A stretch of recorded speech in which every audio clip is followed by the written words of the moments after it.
And then I get back into my time machine, I'd come back to right now so that COVID and any future variants could suck all 3 of my dicks. That's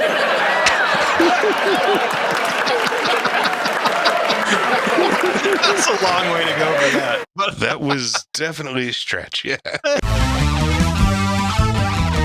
the Stand-Up Teardown, conducting comedy autopsies. The Stand-Up Teardown now.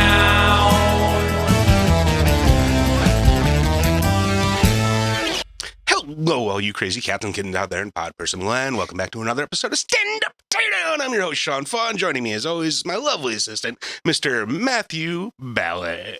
Oh, yeah. Well, it's great to be here, as always. I love getting torn down right in the intro. That started out right. Exactly. But I'm super excited to be here today, back with you, Sean, because you know the drill. I got 3 new stand-up comedy specials to review with you today. And I'm especially excited because there's at least 2 that I know of and 1 that I feel like I should know about. So we're going to be jumping in with some, hopefully some heavy hitters tonight. Right on. Well, what do we got up first? Up first, we have a comedian named Chad Daniels, and this is the one I have not heard of. I think he's a Minnesota-based comedian. Mentions him being one of the most streamed comedians online, which is what kind of triggered me to be like, the heck have I not heard of this guy before? But he has like 6 specials out, something like a couple billion streams on his specials thus far. This is his latest one, although I think one of his earlier ones was called Dad Channels, which I love. This one is called Mixed Reviews. So we'll see how our reviews line up. All right, let's take a look here. My son called me and he goes, "Dad, there's been an accident." And I was like, "All right, are you okay? I don't care about the car. Are you fine?" And he goes, "Not a car accident." And I was like, "You need to start with that." And I go, "What kind of accident?" And he goes, "Bidet." All right. So far, yeah. Coming out of the gate, like, very calm and in control and, like,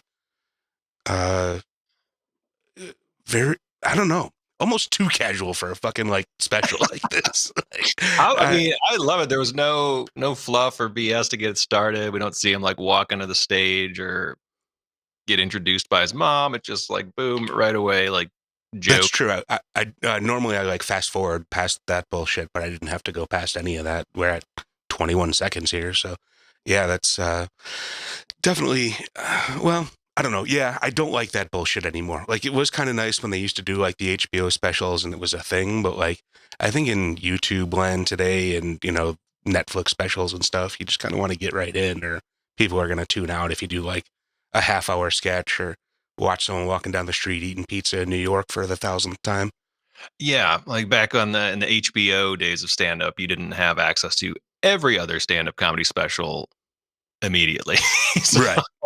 Yeah, I think like Netflix knows this. Like, to get things like you need your first laugh, like in the first however many seconds, and that guarantees at least a 5-minute watch, Yeah. Well, we didn't even get the laugh yet. We just kind of got to set up to a laugh and what we think the punchline is. So let's see if he pays it off. Well, yeah, we laughed, but it's still set up. I don't think we've gotten an actual punch here yet, but let's see.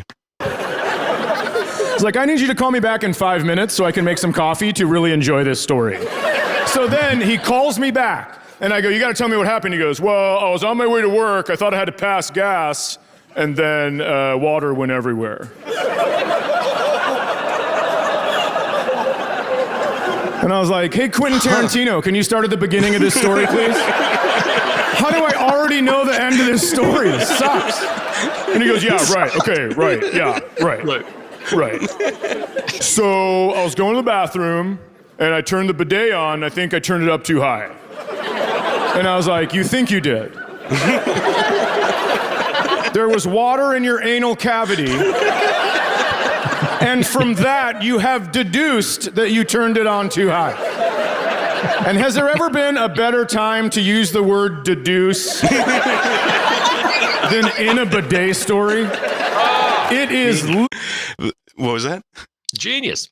Yeah, that's some good craftsmanship there, and definitely some good stage presence. You know, I was bitching about him being too casual early, but like he's really playing it off or paying it off or making it work. Like even just the subtle dad voice, like it, you know, he wasn't doing fucking character work there or something, but it was just enough to really sell that sort of other personality and like the actual conversation of it.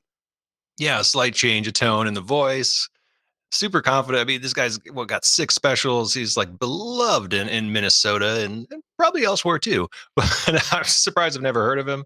I also want to comment on like black shirt for a stand-up special is always a good way to go. Something about black shirts and comedy stand-up. It just doesn't distract, kind of pulls focus to the face. So Yeah, pretty standard. You don't want to be too flashy unless you're fucking Bernie Mac with a picture of your own face on your pants, but that's a whole other way to go. Yeah, exactly. Literally what you're doing. I don't understand how water gets into an asshole. I have an asshole and it's like a seal. Not like, not like that. It closes. Right? Like no docking at the space station. So completely unrelated and tangentially, but I just recently found out that this is why they tell you to cross your legs on a fucking water slide, which I never knew.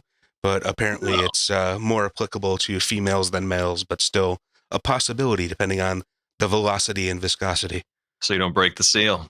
Exactly, yeah. I whistle when I skydive. I have 10 more of these if I need them. Is everyone on board? Okay, I just want to make sure.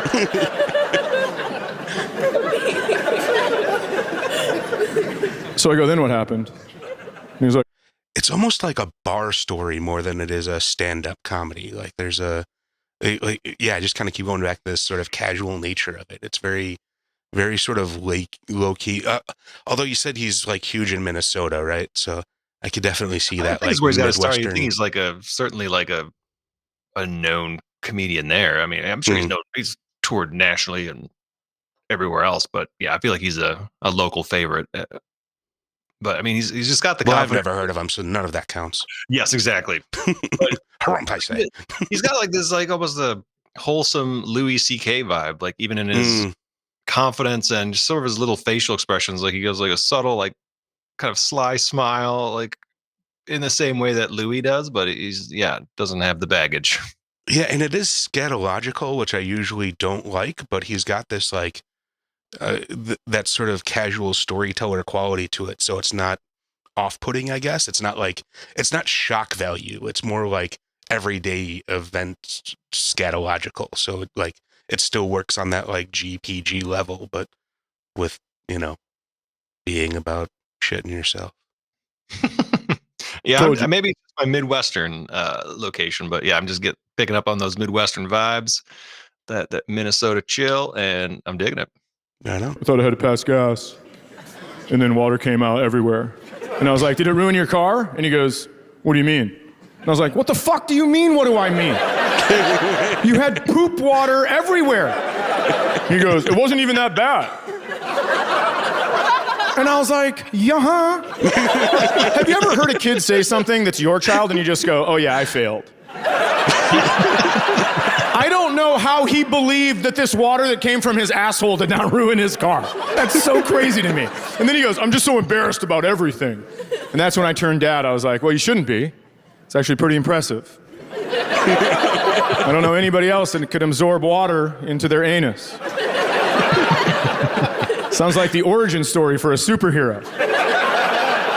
Right? Just hanging out with the X-Men. Who are you? I'm the syringe. Just walks into a flooding village. I got it. Houses start to reappear as the water goes down. What are you gonna do with all that water, syringe? There's a forest fire in Nevada. Just takes off. Pretty cool, if you ask me. The little squat walk really sells it.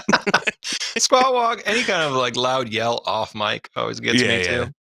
Yeah, I mean, I don't know. This guy's kind of, hitting all the bases here. I don't even think that's the expression, but like, you know, he's You run don't around, you understand hit each sports. base, you know? Yeah. Exactly.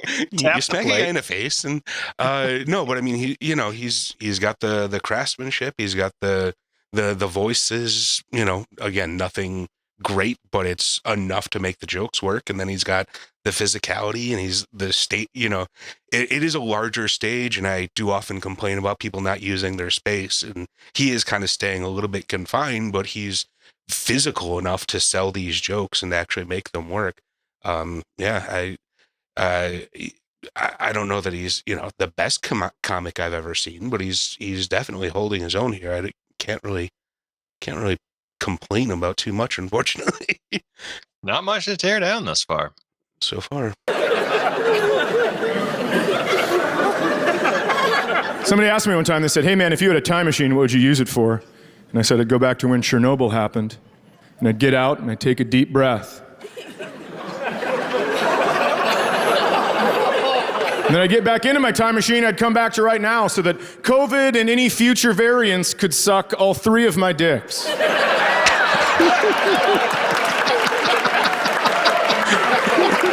a long way to go for that. But That was definitely a stretch, yeah.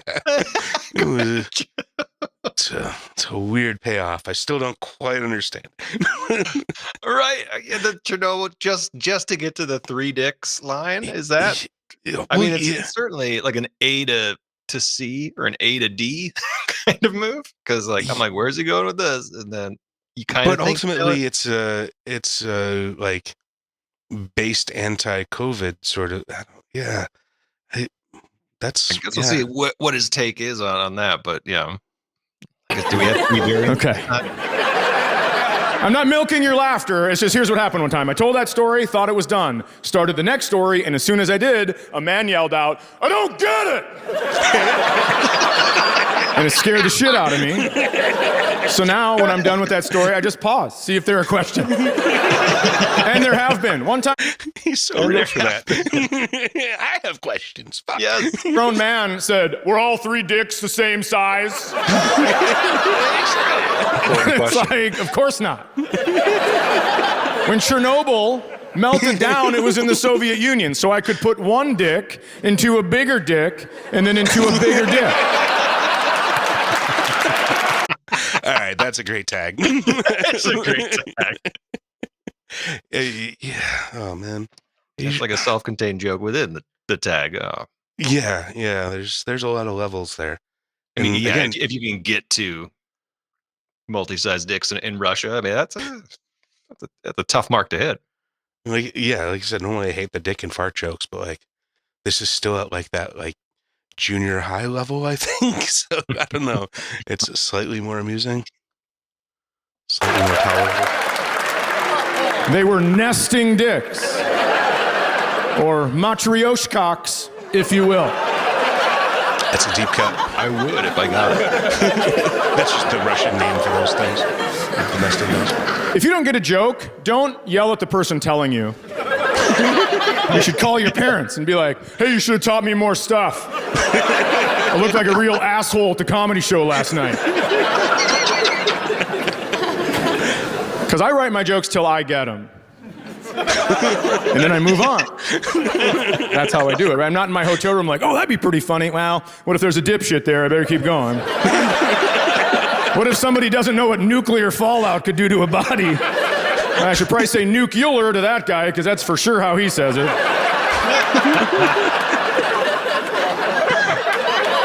Oh, that's right. I'm a catty bitch. That's right. You know what's fun about doing that joke in Madison is you can tell who lives in Madison and who drove in. That's a fun one. I like that a lot. Because you're all laughing up to the end, and then some of you go, I like that part, and the other goes, I don't know about it. That's all right.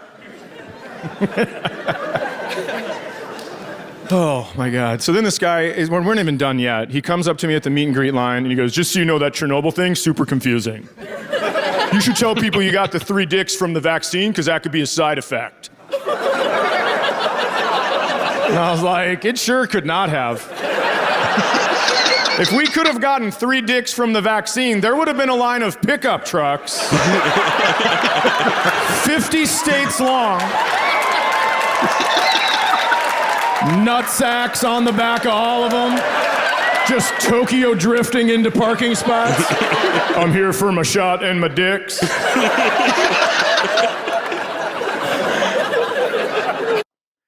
That is a long and winding road to get to from where we started to where we ended up on that.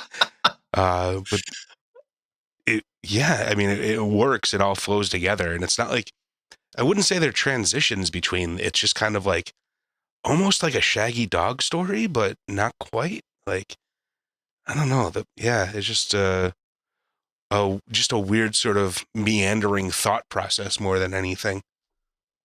Yeah, I could see, like, without what the previous audience's like reaction to it, I don't know. I don't know if it would hit as well, but this just shows, like, I guess it is kind of a trope, not in a bad way, but when a lot of comedians do that, like where they reference like how a joke was perceived by a previous audience, or talk about somebody who heckled at another show or something to like extend the joke. But yeah, it works so well here because then it just adds so many more laughs, and it gives you that foil character of like the dumb audience member at another show to sort of rail against. Well, yeah, and I think a lot of the times it's done for like almost this joke didn't go as well here, but here's how it's supposed to go sort of thing, or like a sort of almost like a contrived crowd work sort of thing, you know? Like, a lot of times I don't think that previous audience ever actually did that, but I think they're, just trying to create this sort of fake interaction around what's going on.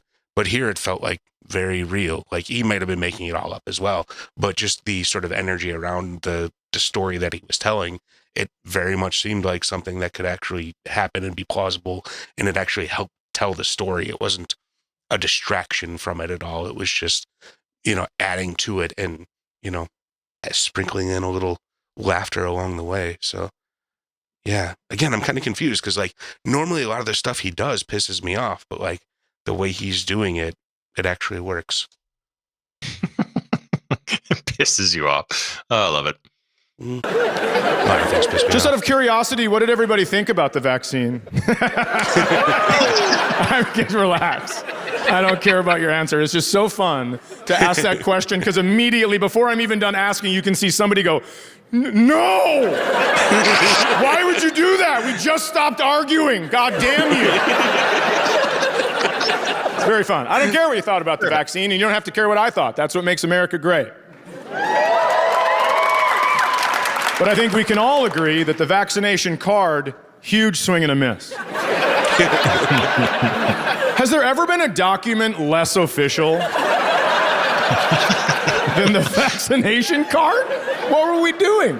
The lady that gave me my vaccination, her name was Cindy, C-Y-N-D-I. And she dotted the I with a heart. Just like they teach you in vaccine school. I just couldn't believe it. It's just so silly. When comedy started back up after lockdown, comedy clubs would call you and they'd go, hey, do you want us to check vaccine cards for people getting into your show? And I'd always go, no, you don't have to. They're like, how come? It's because I don't know who has the vaccine, but I do know who has access to an index card and a printer. And that's just every single person. So I just don't care. If you get pulled over in your car, you have to have a driver's license, proof of insurance, and you have to be able to prove it's your vehicle. If someone was like, hey, do you have the vaccine? You're like, yeah, here's this piece of paper that's not even laminated. Sorry, it's wet, I just went swimming. Just kidding, if you can keep a secret, I'm the syringe.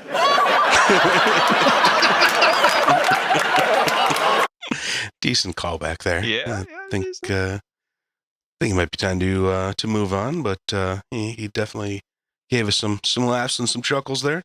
Yeah, no, this was a comedian that I had not heard of, but really I'll be going back to that special and maybe a few of his others, see how he's progressed. But yeah, total pro. I love it. So yeah, Chad Daniels, definitely worth keeping an eye on. Yeah, check out his specials. Give him some more love. Add to his billion stream count. um, What do we but got up next? This is a comedian that I haven't really seen him do stand-up before, but I've seen him quite a bit. Shit. As you might recognize him from the hit show Cash Cab. This is Ben Bailey, stand-up comedian, actor, television personality. As I said, best known for his Emmy Award-winning game show Cash Cab. Yeah, I didn't even realize when I was plugging in the link she gave me, but yeah, I know that fucking guy. Oh, yeah. So this is his new special, or newish special. Please tell me what I said. Thank you very much, everybody. Thank you very much. How's it going?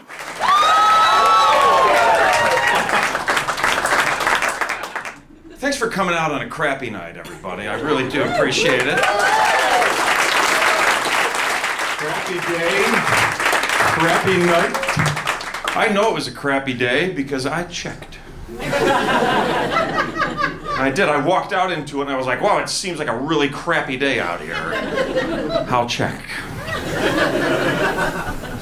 Oh yeah, it is. No wonder. It is a crappy day. That's what I do now. I walk out into the weather and experience it firsthand. And then verify. Via satellite. And look, it tells me what the temperature is and what it feels like. Is he doing that face on purpose?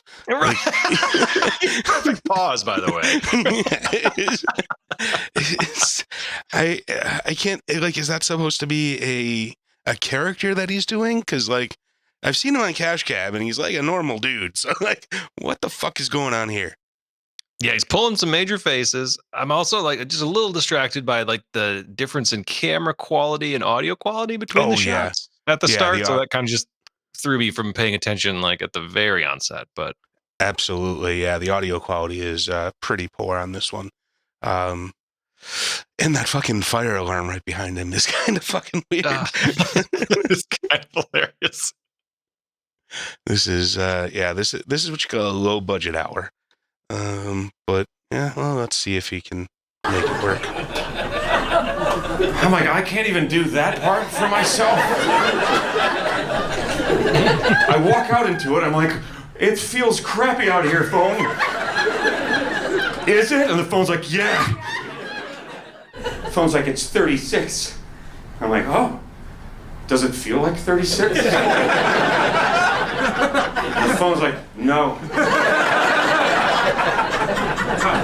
No, it feels like 32.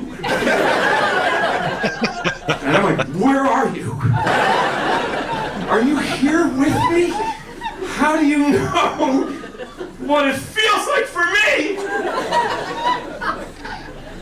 It doesn't make any sense. Why am I checking the phone? To understand the weather that I'm existing in. Yeah, so part of it is that he's holding the microphone way too far from his mouth, and we're getting like way more like crowd sound than anything. But yeah, I think just the weird mix. Like I'm just having trouble even paying attention to what the fuck he's saying. Like there's just so much else that is distracting here. But it's also because it's not really landing. I don't know.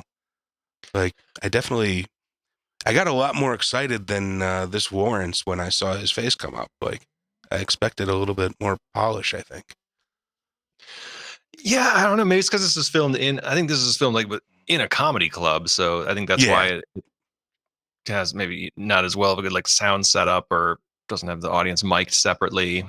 So it's picking up on his, but yeah, so far it's not like super landing. I also get like a little distracted because I think I also had like less of a similar premise about the feels like temperature. So I'm also like hearing his joke and just sort of like more like analyzing it like, oh, did I do the same angle? Like that's also one of those shared reality jokes. Like that's just that it's just such a common premise that like it's almost hack. Like it's definitely tropey. There's, yeah, that definitely sounds like my comedy. I mean, it sounds more like drive time filler shit than like a 1 hour special that you've been preparing for and paying people to film you. Like, I don't know. It's kind of low bar here, but it is. I want to say it's like his first couple minutes here, but then again, that should be where your power comes. Like, you should really be it, as we talked about earlier. You should come out of the gate fucking swinging, and then like this sort of, we should be, about the middle range or middle point of your special. We should be getting to this level of comedy if this is what's appropriate. But like, I'm never gonna go outside and be like, wow, it feels like it's 32 degrees out here. But I have a sneaking suspicion that it's actually 36. Well, who cares what the number is? It doesn't matter. Are you wearing the right jacket? No, for me, most days. Oh, I'd bet just about anything that we're recording from the mic on the camera and not actually the in-house audio. Yep. So we have like all the background noise, all the echoiness from his monitors coming out and filling up the room, and like we're hearing him talk through the microphones through the speaker to the microphone in the camera and picking up the audience. Yeah, I think I bet a lot of money on that. Right on. All right, now I can get past it at least. Yes. Now we can hone in on the crap. Now I can listen to comedy. Wrong jacket. I've gone out with the wrong jacket on like 9 days in a row. And it's not that bad that I go out with the wrong jacket on, it's that I can't seem to admit that I've done it. Until I've gotten too far away to go back and change. You know what I mean? I step out the door and I know immediately that I am freezing. Second I step through that door, I'm like, "Ugh!" Some sort of foolish jacket selection pride in me just takes over at the wrong moment and goes, well, we got it right today. 20 minutes later, I'm like, no jacket pride, we screwed it up again. Now it's too late to go back. I'm gonna freeze my nuts off all afternoon in this windbreaker. Which, by the way, is quite possibly the shittiest jacket ever made. The windbreaker. What a piece of shit. This feels like the 90s comedy that would be on The Simpsons in the background that we were making fun of. Like, I think it's just his, like, the stilted way he's delivering the jokes, perhaps. I mean, it's all about the, I don't know, facial expressions and physicality of it, but he's talking like almost like a Jim Carrey-esque, where it's just sort of like he's pushing out each word of the joke in a weird way. It's very forced. It's just not hitting. But, like, yeah, physicality-wise, like he's getting laughs on that too, but just from a pure, joke written word standpoint, I'm like, I'm smiling, but it's not catching me off guard. Yeah. All he's got is charm and charisma here, which is like, I guess that's what we know him for on Cash Cab, but like, it does. I don't know. Yeah, maybe he is just a better host than he is a comedian. Like, those are two kind of different skills, but it's, And he was a limo driver in New York for real before. I stand-up. I heard an interview with him recently where he was talking about that, but he was, apparently that's why he got the job, because he was like the only one that could do both at the same time. When the weather is right for a windbreaker. When you don't need a fucking jacket. The windbreaker is a piece of shit. But it'll fool you. Because it sounds like an amazing jacket. The windbreaker! It sounds like you could dog sled across the Antarctica. In reality, you can't even wear it to the mall. It's the worst jacket ever created. It's just great marketing. Somebody had to pitch that thing. Some poor idiot was in a boardroom filled with jacket executives. Sometime in the late 60s, early 70s. Like, okay, listen up, everybody. Got this new jacket. Doesn't do a goddamn thing. It doesn't keep you warm. It doesn't block the wind. It isn't even waterproof. Which is odd, because it's made entirely of plastic. Yeah, man, he's got something. He's got like the presence. He's got like, doing the different voices and stuff that works, but the material is just so fucking like mundane. It's like on the level of, airport humor at this point. It just feels very 90s 5-minute set to me. A&E evening at the Improv, Caroline's Comedy Hour sort of shit. Like, it just feels like such filler here. I don't know. I don't want to agree with you, but I do. Yeah, like I don't know.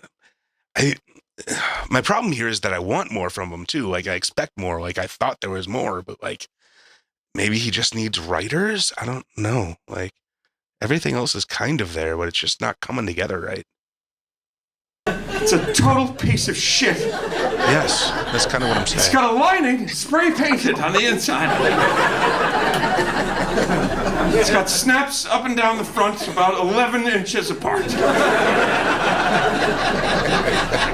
So the wind just blows right into it, even if it's not very windy. This causes the jacket to blow up like a balloon, because it's got a drawstring around the bottom that serves no purpose whatsoever.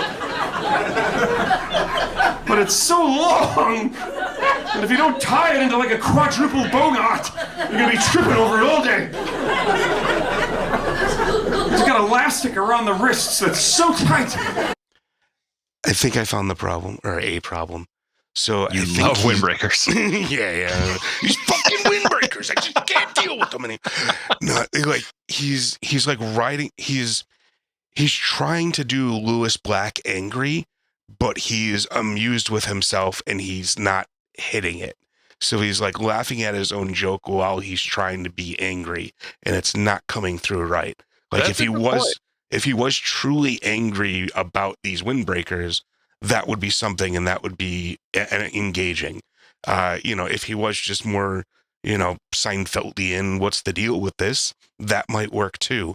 But like this sort of The exaggerated ground. anger Yeah. doesn't fit his persona. Yeah, he's got like a smiley face, and he's a goofy guy. Like Exactly, he's yeah. looking, but yeah, he's pulling some funny faces and always kind of smiley. So yeah, the anger just feels, like you said, Fake and incongruent with his forced. character. Yeah, exactly. Yeah.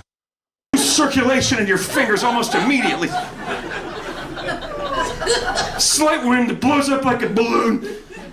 Like, all that description. Yeah, that description stuff works. Like, it is a sort of trope of a premise, but he's mining it. He's finding comedy in it, but it's just that like that weird sort of intangible quality of just not quite making it work.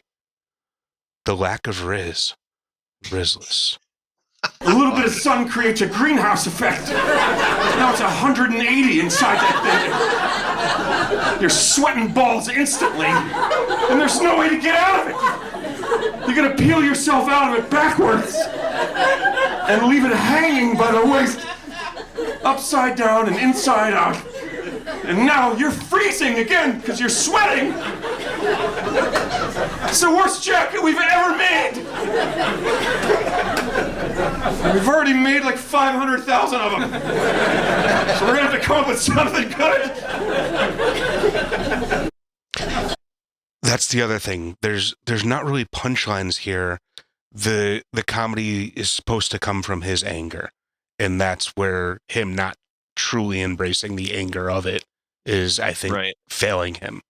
Or your own experiences with windbreakers that you're like, oh yeah, but I've just never had issue with them. So Yeah, I find them delightful. exactly. Living in California, I don't need much more than a windbreaker ever. So that's maybe I'm just not the target audience here. Yeah. But I want to yeah. give him another premise, but yeah, how many minutes are we in? Because I feel like we're still on the weather. Well, we moved from like kind of the feels like temp to now. We went from the temperature to the Jackets. jacket. Yeah, we haven't gone very far, and it's been 7 minutes. This is pushing it. I'm gonna give him a little bit more. Let's see if he finds another premise. But if he stays on jacket and weather for too much longer, I'm not gonna be able to take it. Somebody probably called it out as a joke. Let's call it the windbreaker.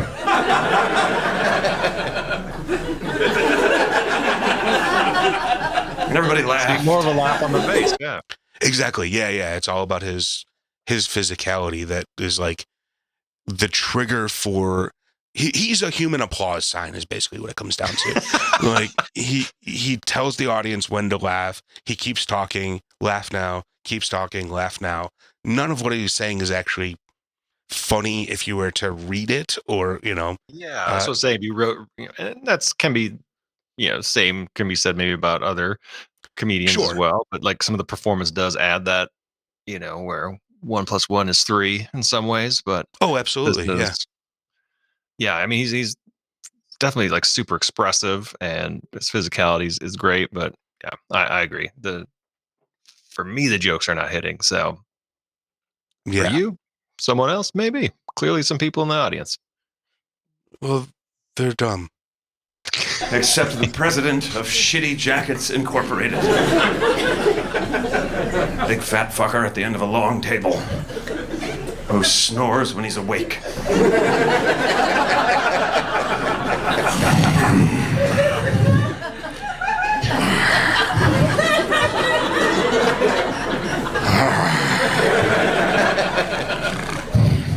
It's just a Christopher Lloyd impression.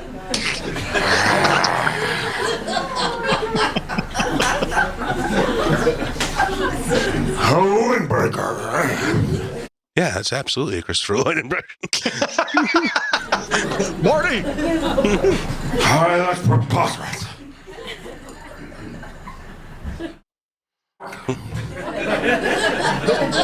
Oh my God, did it work? Everyone in this room and everyone we've ever met owned a horrible piece of shit windbreaker at one time in their life. Oh boy, did Right? Yeah, but we weren't traumatized by it. Yeah. We did. We all got them and put them on and went, wow!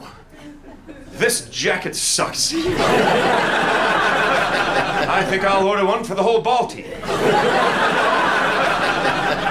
We'll stencil the name across the back. It'll peel off in a week. It'll be great. It's gonna be a hell of a season, everybody. Let's go, Oogers!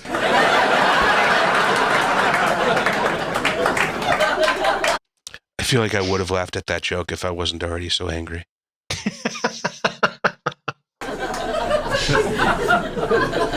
That was actually like one of the few actual punchlines he set up and paid off. With the jacket, Let's decals go coming up. Oogers. Yeah.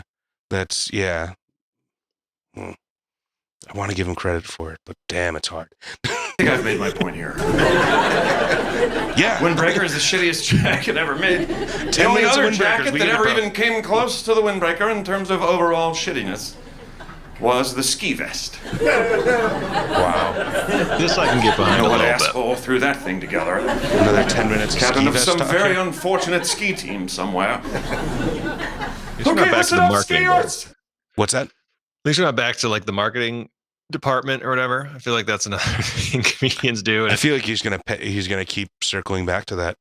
We're gonna go to the ski vest, then we're gonna go to the pants, then we're gonna go to the It's ski like, boots, and who thought he's of just- this? And what face do they have? yeah, it's just an hour of fashion talk. And comedians' ideas of how businesses are run. Totally, which is like 3 5-year-olds in a trench coat. We're gonna be at the top of the mountain, 25 below zero, 100-mile-an-hour winds. blinding snow, blizzard conditions. So in order to keep warm, we're all going to be wearing these specially crafted parkas without arms. It's the same fucking bit, man. We just changed the article of clothing, and we're doing the same. Oh man, I can't take this anymore. Unless this is brought to you by Burlington Coat Factory. Exactly. Like, what the fuck, man? Come on. Next fucking 10-minute bit about a hat, and then a fucking Jesus Christ. And these ski goggles. Can you believe they make you wear goggles now? Jesus fucking Christ. Who do we got up next? Oh, man. Up next is a comedian that I haven't really seen in a long time, but was quite the talk of the town in the early 2000s. Dane Cook. Ooh. I know that name. Yes, he has a new special. And like I said, I've loved his early stuff because I was in my early 20s, I think, when that came out. Like his first Comedy Central Presents. I mean, Dane Cook was like sort of the MySpace internet comedian. He used social media like so well to grow his audience and just kind of, well, not kind of, he just completely blew up. And yeah, it's quite the interesting story that I believe is going to be a documentary on HBO pretty soon. Yeah, and about he was his financial issues with his brother stealing millions of dollars from him. Yeah, and he was recently on a episode of Fly on the Wall, which covered a lot of that, but then alluded to the financial dealings that are portrayed in the documentary. So yeah, apparently his brother totally just was like his finance guy and screwed him completely. So exactly, yeah, and it was right after both his parents died. So it's like, oh yeah, right. Fun. So yeah, that sort of like derailed his comedy career because like, yeah, it's kind of hard to yuck it up after that, losing both parents, and then like, oh yeah, and your brother's stealing from you. So kind of dropped off after that a bit for very real reasons. Well, he was a big deal in comedy though, like for quite a while. But he was also like the normies comedian. You know, we talk about like the comedian's comedian. He was like the opposite of that. Fucking comedians hated him. And I think he didn't hang. I think he mentioned that too. Like he was just so hardworking, like wasn't part of the community. It's like, I did my time, I'm out. You know? Yeah. Well, I think part of that is because he didn't need it. Like he created his own thing on the internet, and that's where his followers came from. So he didn't need to hang around and, hang at the bar with all the other comedians. Like he had his people and he could sell out his shows. So like that wasn't necessary. And so, yeah, I think it definitely created a, division and a rift between that because, he thinks he's better than us sort of shit. But, right. I also remember him being a fairly, milquetoast comedian. But yeah, I liked him early on. I thought he was like, I loved the vocal presentation of his jokes. Like his voice was funny. He had like some good act outs. Like he was just very like energetic. Yeah. And I think early on he had a lot of like relatable bits, like working at Burger King and stuff like that. But I feel like, comedians can get into that pitfall where they become so successful. They start to, their relatable story pool starts to dwindle a bit. Well, that's where the airline jokes come from, because that's like the one shared space traveling around. Yeah. But, well, enough pontificating about what he was and what he is. Let's see what he actually does. It's above it all. If you start to get chilly, just put these Ben Bailey. Motherfuck. We're back to jackets. I can't get rid of them. Thank you guys very much. Thank you for being here. Thanks for coming to my house. You guys feeling good? Good to see everybody. I'm Dane Cook. Thanks for being here tonight. This is yeah, we bought the ticket. We know. At his house. This is my house. This is my actual house. I know some of you guys are like, weird. That's not his fucking house. That's exactly what I just said. It's my house. Good luck Chuck did very well. That's all I'm going to say, okay? Yeah, fuck Rotten Tomatoes. This shit bought me a house. I know, 35% splat? No, 35% mortgage paid. Trust me. Before we keep going, anybody have any questions about what's happening right now? What are your names? Robert and Deanna. How long you guys been together? Over a year. Over a year, yeah. Or 2 years? He said over. That's kind of a wide, you missed, you know? A year, 2 years. Let's just call it 5 years. Was he always a big crowd work guy? I don't to go right into a crowd work on a special like this just seems odd, but yeah, I know. I don't remember him doing like a ton of crowd work, but again, I'm just basing it off of like his Comedy Central Presents from like 20 years ago. totally. Yeah, Memory's yeah. a bit foggy. Yeah. Did you guys meet in real life? Did you meet through some kind of online situation? Talk to me. You're at my house. Let's just. We met in real life. You met in real life? And did you get it, like, when you met him, a thing happens with women that I'm trying to understand, like you kind of know. There's some, I don't know if it's, what is it, like pheromones, or does like your pussy tingle? Did it like buzz in your panties? Right? You kind of, butterflies came out of your vagina. He really pronounces the R in vagina. Right? Did you just you knew Right? something right away? Oh wow, I want to hang with this guy. Yeah. And so how's it been? You can be honest. Let's figure it out right now, okay? You're either leaving together. Yeah, it's been great. Yeah. Okay. So here's what I want to ask you guys, and you got to be honest for all of us tonight. This is an evening about truths. Okay. You fight from time to time. Yes. Let's talk about that. Is this like an all crowd work show? Like this is. It seems I like don't know there's that. maybe I don't think that's what it's 50 billed people in as, it. but Mm, but it is so intimate because it is in his house. It's outside. I think a Yeah. YouTube commenter on this special mentions like bold move having your special in a place where you could actually hear crickets. yeah, and the beanbag chairs are a odd choice, I would say.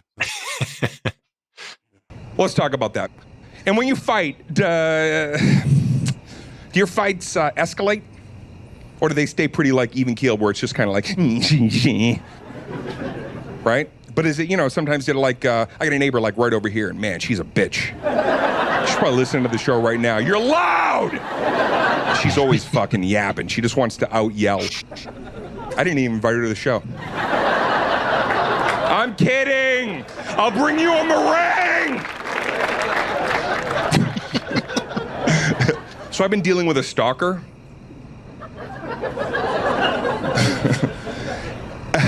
And this is legit, okay? I cannot even fathom how I found myself in this situation, but I did. I started getting, about a year ago, thousands of DMs on Instagram. DMs, they're direct messages. It's like text that you can send to whoever allows them to be accessed. And I always keep it open to my fans, and people write me stuff all the time. I love it.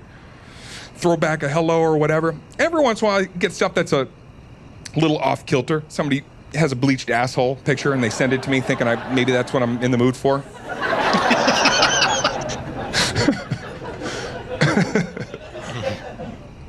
But Have we had a punchline yet? I don't think we have not like in the classical sense. So we like I feel like you tried to start with the crowd work and they were just uncooperative, or it just didn't work and fell flat, and like he's trying to move into his actual material here, but he's just doing it like so slow and casually, like it just doesn't. I think maybe because it is at his house, it ups the casual factor for him. Oh sure, yeah, for sure. And yeah, but some of that crowd work, I feel like it's like forcing a card as a magician type of thing. You're just trying to steer the story because you're going to force them to say something that's like in line with your next bit. Well, I always think crowd work is kind of alienating to the rest of the audience as well, though. Like, first off, anytime I've been in the position to be on the receiving end of crowd work in the room, I want no part of it. Like, I came here to see a show, not be the show. Like, you fucking entertain me. I'm not here to entertain you, sort of thing. Like, to me, it's just very awkward. Like, I have no problem being on stage, but when a comedian is on stage and like singles me out, I fucking hate it.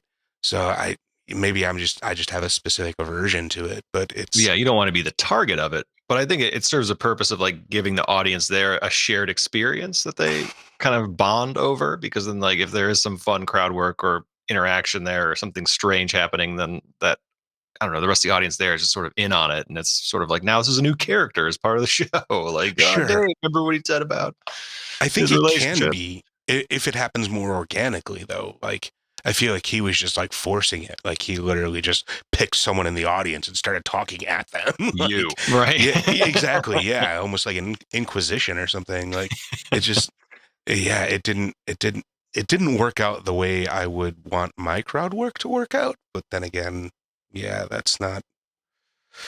Yeah. Just about a year ago that I started getting Oh, and you can actually hear the crickets. Wow. thousands of messages from this one woman's account. And when I really investigated, I was like, oh, wow. I remember I was sitting there, I was like, well, she has sent me a message every minute of every day. Every minute. I would look, 10:42 a.m. Where you at, baby? 10:43 a.m. Been looking all over for you, babe. You know, baby with like 15 A's. That's Babby, by the way. But fuck it, that's not. And so I would look, and then finally it was like, you know, like 4:14 a.m. She would be, where the fuck are you, Dane Cook? I'm looking for Dane Cook. And they got increasingly more and more off-kilter, strange. So over the course of a couple of weeks, they got, then they were like all capital letters. And then it just turned into like, I couldn't even really make out what she was getting at. And it just kept going on, like rambles and rambles. And I was sitting at lunch with a friend, and I finally said, you got to see all these every minute. And my buddy goes, she sent a video. And when I looked at her, she sent me a video. And I was like, I got to know. You know, sometimes when you hit play on a video before it catches the Wi-Fi, there's that moment where it's got to find the signal. So whatever the video is, it's just frozen on one still. It was her face, and she was like this. And it just stayed like that for a second. And I want to be, again, really straightforward about how I felt about everything that I experienced. When I saw this video and I saw her face, she was very, very ugly. She had a horribly ugly fucking face. She looked like a rock with makeup on. And the video plays, and she's screaming and pacing. She goes, where the fuck are you, Dane Cook? I want to know where Dane Cook is and why the fuck you won't call me back. You need to fucking call me back, Dane Cook. She's seething. She's spitting onto the camera. It's so fucking loud, screaming wherever she was. I know people must have been. And she's like, you're gonna fucking call me. And then it ends.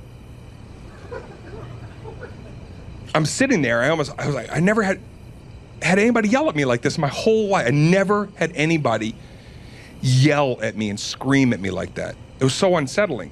And as I was trying to really figure out what would have made her so upset, I looked down, she sent me another video.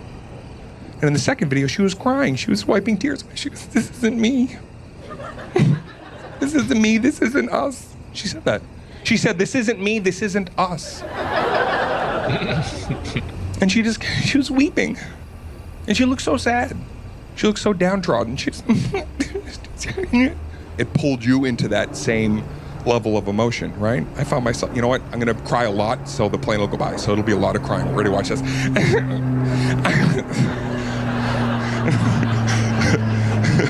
I can just see Marty, my director, he's going like this, and if I stretch, let that fucking aircraft go by. We'll just get some extra crying. We'll cut around, trust me. Oh, I did my best. I did my best. That's a callback to Vicious Circle. That's for you, Marty. Okay, the plane's gone. Let's keep going. Here we go. Anyway, shut up. Ready? Your face, Sean. Do what you were doing before. So, oh my, like, what are we doing? Dude, Jesus Christ. Like, yeah, that should have been cut out. But, like, this is, Oh, man. it's, I understand I that love story. Dane Cook, but this is like a one-man show / Zillow ad. Yeah, dude, absolutely. It's just like, I mean, I understand storytelling comedy. That's fine. But there needs to be jokes sprinkled throughout that story. Like, yeah, we can build up to one big punchline, and there better be one hell of a punchline here coming.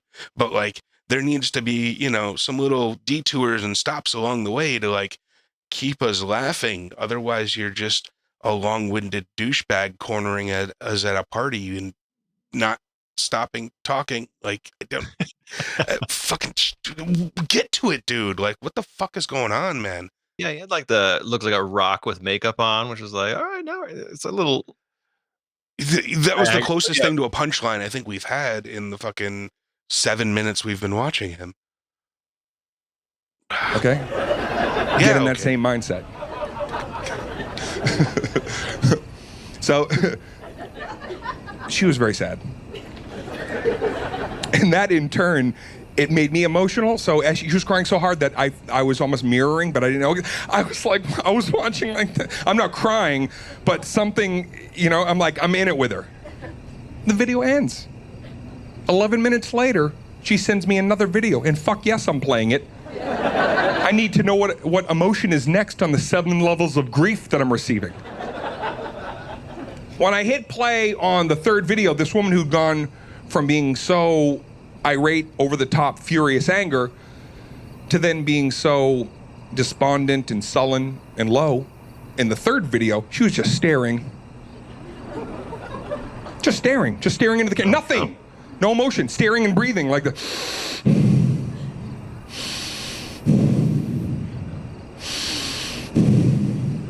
And I'm watching and I'm staring. I'm breathing as well. I'm just. If there's not a good punchline here, we're just mocking fucking mental illness. Like, there's.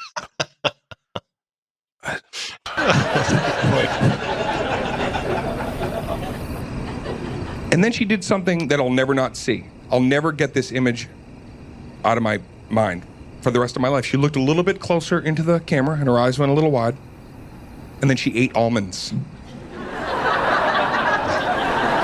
Oh, I watched the whole fucking video. I was transfixed. I actually counted. She put 9 almonds. This is a couch story. This is after you do your 5-minute set on Johnny Carson. He calls you over to the couch and, asks you what's going on in your life. And you tell this long-winded story about the fucking stalker and the almonds and the fucking videos and whatnot. Like, this is not a fucking stand-up set piece. Like, especially not the beginning story of your fucking hour special. This, yeah. Again, I have to agree with Sean here. So this is a rough episode for me. Anytime you have to agree with me is fucked up. This is bullshit. Almonds in her mouth, and then she never chewed.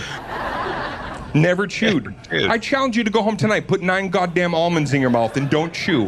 What the fuck, lady? The punchline is the swear. Yeah, this can't be the close to this thing. The close to this like chunk. He's got it. There's got to be something more. No, I think what the fuck lady was the punchline. The video ends, and I didn't even know where I'm at with this. I'm just like, wow, this is a very strange individual, but I wasn't scared. Why wasn't I scared? Because part of me was like, I was a little concerned, but I was like, she doesn't know where I am, and who knows where she is in the world. And then a week later, I get a video, and she's scanning the LA skyline. Scanning the whole skyline, and then she slowly turns to the camera, and she goes like this. She goes, getting close. Yeah, and I said to the camera, you fucking are. You are getting close. I live here. And then everything switched up at that moment, and that's when I was like, well, I'm being stalked. I'm being hunted. I'm glad you can laugh, so. It's a fucking comedy show.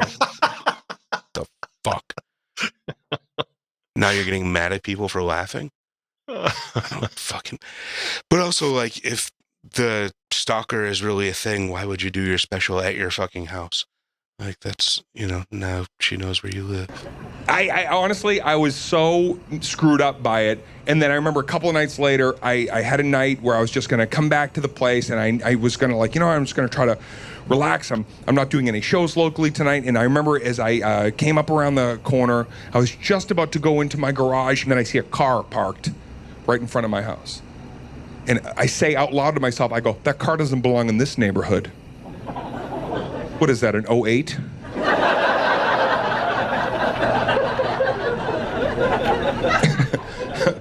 No, No, I knew it was her, and I was terrified. So what did I do? I drove into my garage, the fastest you can legally drive into your own garage.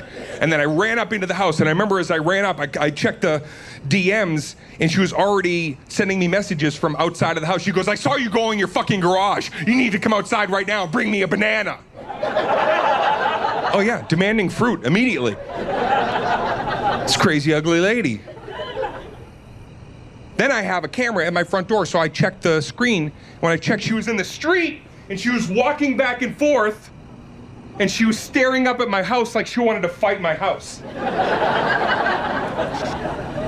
So I'm kerfuffled as fuck. I don't know. You have to understand, I've never had anything. How long do you think like this this fucking happen goes to the- on? What's that? How long does this go on? We're already at like 11 and a half minutes here.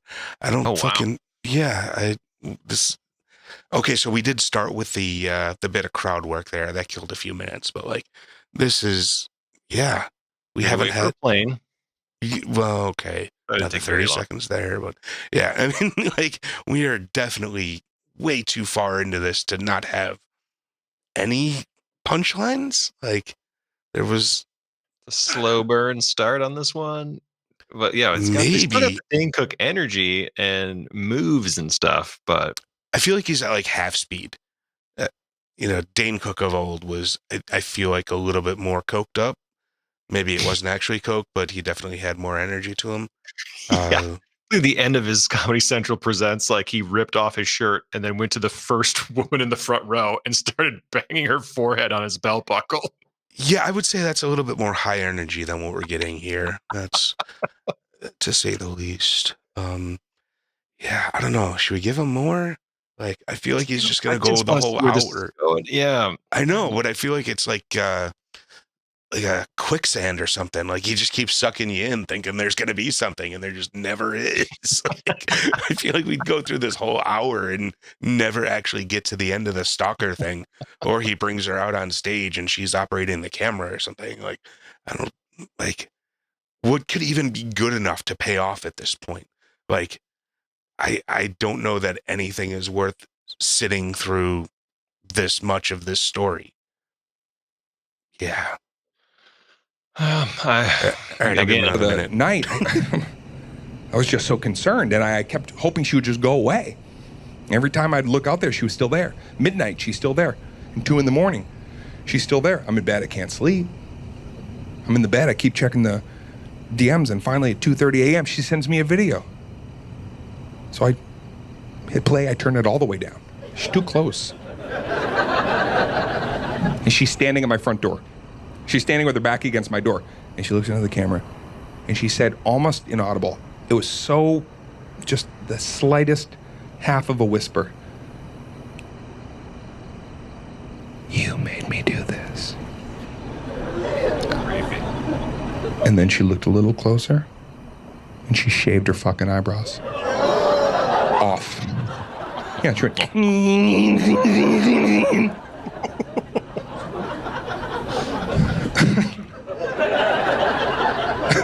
Both eyebrows. Off. She looked like a fucking goose. Yeah, like a heinous goose. At my door. And I can't sleep. I slept like a little bit, and when I woke up, I immediately looked at the camera. She's still outside. We're gonna call this part of the story day 2. Fuck you. No. Fuck you. No. You're not going on Jesus day 2. Fucking Christ. What the fuck? Fuck you, Dane Cook. Now I know why comedians hate you. Fuck.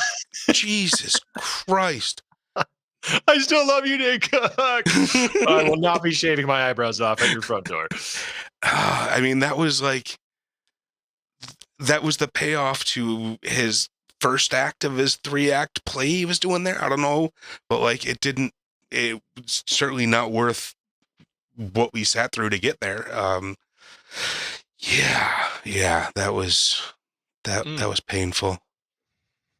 I might still go back to, I want to see what happens with this. I mean, I already watched Baby Reindeer, so I love a good stalker story. I might let it play in the background while I play Call of Duty for a couple hours, but that is not something I can devote my fucking full attention to anymore. That is, oh man, I don't know. Jesus Christ. Sorry, that I'm still like in awe of that. Oh, Jesus Christ. Okay, yeah.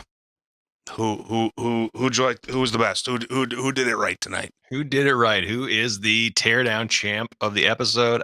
I mean, I think it's a clear winner for me. It had to be Chad Daniels.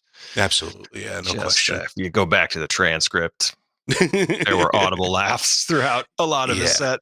I could give a little bit of that credit because he was the first one, and maybe we lose some steam as we watch more comedians, but no. I feel like he's the most polished, like just natural, like LPMs were just right where I want him to be. Absolutely, yeah. Natural, confident, calm, a little too calm sometimes, but like he made it work Perfect for him. calm. Yeah, probably. Just the right amount of like casualness and like storytelling, but with actual payoffs and actual punches in there. Like, yeah, he was, again, I don't know that he was necessarily the best comic in the world, but he was definitely the best comic tonight. Fuck, that was a low bar though. So yeah, it was, man. I don't know, but yeah, easy pick for me. But yeah, I don't know. Other people might have their own opinions on this too. Like Yeah, in terms of the obviously comedy is subjective, just like any fucking art. But like, come on, if you let us know if you like Dane Cook. I mean, let us know if you like that what he was doing there. Maybe we're missing something. Maybe I just don't understand comedy. Like laughing as much with Ben Bailey, but yeah, maybe that is your style. So yeah, I don't know. We could be wrong, but fucking, you got a case to make there if you're gonna tell us we're wrong on this one. Like, yeah, I'm happy to defend my opinions, but Jesus fuck, I don't know. Make sure you like and subscribe. Like, well, yeah, definitely. Everybody go on and tell Sean how much they love Dane Cook's new special. And yeah, also, feel there's any other comedians you think deserves the teardown treatment, if you want to call it that. Drop their name below. Send us a message. Hit us up at StandupTeardown.com, the official website of Stand-Up Teardown. Yeah, absolutely. In all honesty, actually, please tell us what you think if you think we're fucking totally off the mark here, because I would love to hear someone try and defend this and tell me why this is good comedy. Like, oh man, just entertainment, perhaps. So it's engrossing with the story, but yeah, he does. Again, you do have to give him, talking about Dane Cook here, you do have to give him a little bit of credit that you do kind of want to keep watching the train wreck to see if it actually pays off. Like, that's I don't want to invest an hour doing it, but I do want to kind of fast forward through and see if like he ever gets off this story, or if it is just an entire hour if this stalker story. Like, do we get to day 12? Like, is she in the audience? What the fuck is going on? I mean, that could be intriguing in and of itself as a sociological experiment, but I don't know that I'd call it comedy, folks. Yeah. But yeah, like, subscribe, tell a friend, tell an enemy. Yeah, come back. Maybe next episode will be better. Yeah, well, comedy doesn't stand still, and neither do we, Sean. So keep standing up, and we'll keep tearing it down. Oh, Jesus Christ. Sit down, it's time to read between the punchlines. Ooh. They set 'em up, we knock 'em down. Why heckle at the show when you can heckle from the comfort of your own home? It's the Stand-Up Teardown, conducting comedy autopsies. The Stand-Up Teardown now. You'll be killed.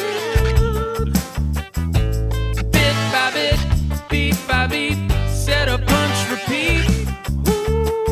They set 'em up, we knock 'em down. 2 drink minimum, it's the Stand-Up Teardown.